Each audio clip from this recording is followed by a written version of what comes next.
محترم ناظرین، میں آپ کو اپنے channel history T V S پہ خوش آمدید کہتا ہوں۔ روایت ہے کہ حضرت داؤد علیہ السلام کی قوم کے 70,000 آدمی عقبہ کے پاس سمندر کے کنارے ایلا نامی گاؤں میں رہتے تھے، اور یہ لوگ بڑی فراخی اور خوشحالی کی زندگی بسر کرتے تھے۔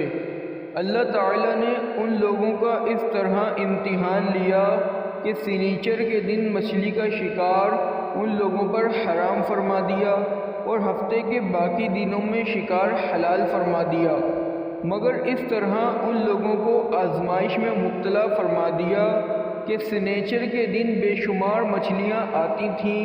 اور دوسرے دنوں میں نہیں آتیں۔ تو شیطان نے ان لوگوں کو یہ حیلہ بتا دیا کہ سمندر سے کچھ نالیاں نکال کر خشکی میں چند حوض بنا لو، اور جب سنیچر کے دن ان نالیوں کے ذریعے مچھلیاں حوض میں آ جائیں تو نالیوں کا منہ بند کر دو، اور اس دن شکار نہ کرو،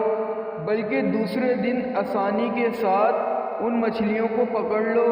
ان لوگوں کو یہ شیطانی حیلہ بازی پسند آ گئی، اور ان لوگوں نے یہ نہیں سوچا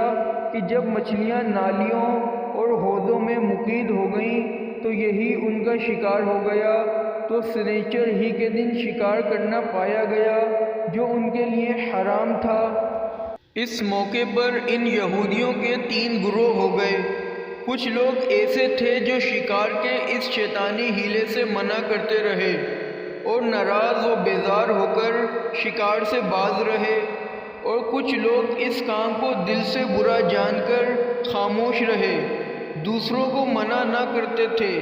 بلکہ منع کرنے والوں سے یہ کہتے تھے کہ تم لوگ ایسی قوم کو کیوں نصیحت کرتے ہو جنہیں اللہ تعالیٰ ہلاک کرنے والا یا سخت سزا دینے والا ہے۔ اور کچھ وہ سرکش و نافرمان لوگ تھے جنہوں نے حکم خداوندی کی اعلانیہ مخالفت کی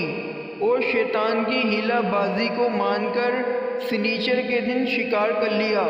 اور ان مچھلیوں کو کھایا اور بیچا بھی۔ جب نافرمانوں نے منع کرنے کے باوجود شکار کر لیا تو منع کرنے والی جماعت نے کہا کہ اب ہم ان معصیت کاروں سے کوئی میل ملاپ نہ رکھیں گے۔ چنانچہ ان لوگوں نے گاؤں کو تقسیم کر کے درمیان میں ایک دیوار بنا لی اور آمد و رفت کا ایک الگ دروازہ بھی بنا لیا۔ حضرت داؤد علیہ السلام نے غضبناک ہو کر شکار کرنے والوں پر لعنت فرما دی۔ اس کا اثر یہ ہوا کہ ایک دن خطا کاروں میں سے کوئی باہر نہیں نکلا، تو انہیں دیکھنے کے لیے کچھ لوگ دیوار پر چڑھ گئے، تو کیا دیکھا کہ وہ سب بندروں کی صورت میں مسخ ہو گئے ہیں۔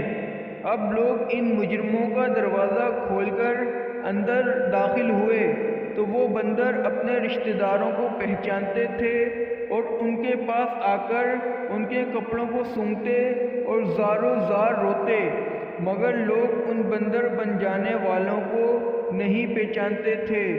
ان بندر بن جانے والوں کی تعداد 12,000 تھی۔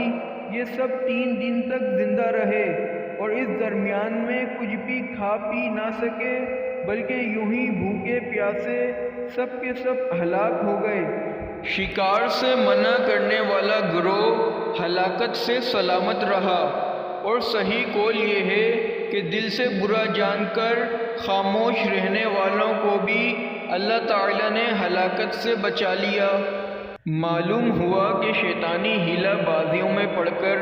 اللہ تعالیٰ کے احکام کی نافرمانیوں کا انجام کتنا برا اور کس قدر خطرناک ہوتا ہے،